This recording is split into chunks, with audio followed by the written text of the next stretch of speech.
यह कहानी है बरसाना की, जहां राजराजेश्वरी श्री राधा रानी जी का जन्म हुआ था। बरसाना में श्री राधा जी का एक मंदिर है, जिसके पास एक सेठ जी रहा करते थे। सेठ जी बहुत ही संपन्न थे। उनके पास सब कुछ था, आलीशान दुकान, भव्य भवन, 3 बेटे और 3 बहुएं। सेठ जी यूं तो हर तरीके से साधन संपन्न थे, लेकिन फिर भी उनके मन में बड़ा दुख था। उन्हें हमेशा लगता था कि काश उनकी एक पुत्री भी होती। उन्हें लगता था अगर उनके एक पुत्री होती तो वे अपने मन की सारी बात अपनी पुत्री को बताते और पुत्री को बहुत दुलार करते। कुछ समय पहले सेठ जी की पत्नी का देहांत हो गया था, इसलिए सेठ जी बहुत अकेलापन महसूस करते थे। सेठ जी हमेशा अपने घर के पास स्थित मंदिर में श्री राधा जी के दर्शन करने जाया करते थे। एक दिन जब सेठ जी मंदिर में श्री राधा जी के दर्शन करने गए, उस दिन मंदिर में एक संत पधारे थे। सेठ जी को कुछ उदास देख संत ने सेठ जी से पूछा, उदास क्यों हो बेटा? सेठ जी बोले, महाराज मेरे कोई बेटी नहीं है, इसलिए मैं उदास हूँ। संत मुस्कुराए और बोले, यदि जीवन में किसी का अभाव है तो उसकी जगह भगवान को बिठा लेना चाहिए। सेठ जी बोले, महाराज मेरे तो कोई बेटी नहीं है तो मुझे क्या करना चाहिए? संत बोले, अरे सेठ, जब तुम्हें बरसाने का वास मिला है तो तुम बरसाने की बेटी श्री राधा जी को ही अपनी बेटी क्यों नहीं मान लेते? संत की यह बात सेठ जी को बहुत पसंद आई। उसी दिन सेठ जी ने श्री राधा जी का एक बड़ा चित्र मंगवाया और उसे अपने कमरे में लगा लिया। अब तो सेठ जी का जीवन ही बदल गया। वे उठते बैठते सोते जागते श्री राधा जी को अपनी बेटी मानकर उनसे बातें करने लगे। उन्हें अपनी पुत्री को हर बात बताने में बहुत आनंद आता था।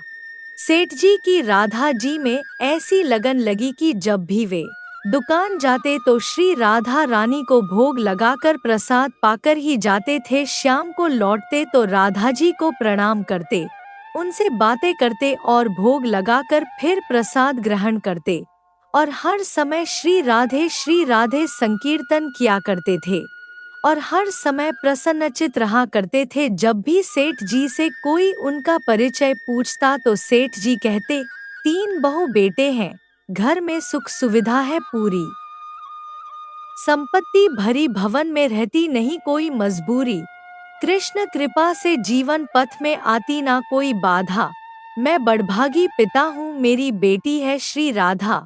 एक दिन सेठ जी के घर में चूड़ी पहनाने वाली मनिहारीन आई। तीनों बहुओं ने बारी बारी से जाकर मनिहारीन से चूड़ियां पहन ली। श्री राधा जी को लगा कि आज हमारे पिता के घर में चूड़ी पहनाने वाली आई है तो मैं भी जाकर चूड़ियां पहन लेती हूँ। जैसे ही तीनों बहुएं चूड़ियां पहन कर गई, श्री राधा जी प्रकट हो गई। मनिहारीन ने जब राधा जी का स्वरूप देखा तो वह उन्हें देखते ही रह गई। राधा जी बोली, मुझे भी चूड़ी पहनाओ। मनिहारीन ने समझा इनके घर में कोई मेहमान आया होगा।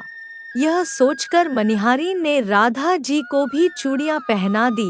श्री राधा जी चूड़ियां पहनकर एक ओट में जाकर अंतर्ध्यान हो गई। सभी को चूड़ियां पहनाकर मनिहारीन हमेशा की तरह चूड़ियों का पैसा लेने सेठ जी की दुकान पर चली गई। मनिहारीन को देखते ही सेठ जी बोले, घर पर चूड़ियां पहनाने गई थी, यह लो तुम्हारे पैसे। सेठ जी ने मनिहारी को हर बार के जितने ही पैसे दे दिए। मनिहारीन बोली, सेठ जी इस बार मैं ज्यादा पैसे लूंगी, मैंने आपके घर में 3 जनों को नहीं बल्कि 4 जनों को चूड़ियां पहनाई हैं। सेठ जी बोले, हमारे घर में 3 बहुओं के अलावा चौथी तो कोई है ही नहीं चूड़ी पहनने वाली। मनिहारीन बोली, यह मैं नहीं जानती, पर मैंने तो 4 जन को पहनाई। पर सेठ जी ने उसे 3 बहुओं को चूड़ियां पहनाने का दाम दिया। फिर शाम को घर आकर अपनी बहुओं से पूछा, आज तीनों के अलावा किसी और ने भी चूड़ियां पहनी है? बहू ने कहा, नहीं, हम 3 ही थे। फिर सेठ राधा रानी को भोग लगाया और खुद भोजन करके सो गए। जब सेठ जी को नींद आ गई तो उनके स्वप्न में श्री राधा जी प्रकट हो गई। राधा जी बहुत उदास थी, उनकी आंखों में आंसू थे। सेठ जी ने पूछा, बेटी उदास क्यों हो? श्री राधा जी बोली, आज मेरा मन बहुत दुखी है। मैंने आज अपने पिता का घर समझकर यहाँ उस मनिहारिन से चूड़ियां पहनी थी, परंतु पिताजी, आपने उस मनिहारिन को मेरी चूड़ियों का मोल नहीं चुकाया। पिताजी, आपने मुझे बेटी तो बना लिया, परंतु आपको मेरी याद नहीं आई, आपने मुझे भुला दिया। इससे मैं बहुत दुखी हूँ। यह सुनकर सेठ जी सपने में ही रोते हुए बोले, बेटी, मुझे क्षमा कर दो, मुझसे बहुत बड़ी भूल हो गई। सेठ जी तुरंत नींद में से उठ बैठे, उनकी आंखों से आंसू आ रहे थे। सेठ जी ने तुरंत तिजोरी में से पैसे निकाले और मनिहारीन के घर की तरफ चल दिए। सेठ जी ने मनिहारीन के घर का दरवाजा खटखटाया। मनिहारीन ने दरवाजा खोला। सेठ जी, आप इतनी रात को? सेठ जी को अपने घर पर देखकर मनिहारीन चौंक गई। सेठ जी के नेत्रों में आंसू भरे थे। सेठ जी बोले, तुम्हारे जैसा बड़भागी कोई नहीं है। मनिहारीन बोली, सेठ जी क्या हुआ? सेठ जी बोले, मैंने राधा जी को अपनी बेटी बनाया, परंतु मैंने उन्हें कभी अपने नेत्रों से नहीं देखा। लेकिन तुमने आज उन्हीं राधा जी को अपने हाथों से चूड़ियां पहनाई है। आज तुम्हारे जितना भाग्यशाली इस धरती पर कोई नहीं है। मैं तुम्हें अपनी पुत्री की पहनी हुई चूड़ियों का मूल्य चुकाने आया हूँ। यह कहकर सेठ जी ने रुपयों से भरी हुई थैली मनिहारी के सामने रख दी और कहा, इसमें से जो भी लेना हो वो ले लो। जब मनिहारीन ने सुना कि स्वयं राधा जी उससे चूड़ियां पहनने आई थी, तो उसकी आंखों से भी आंसुओं की धारा बह निकली। मनिहारीन बोली, सेठ जी, मैं राधा रानी की चूड़ियों के पैसे आपसे कैसे ले सकती हूँ? राधा रानी तो इस बरसाने की बिटिया है और मैं बिटिया की चूड़ी के पैसे आपसे ना लूंगी। परंतु सेठ जी नहीं माने।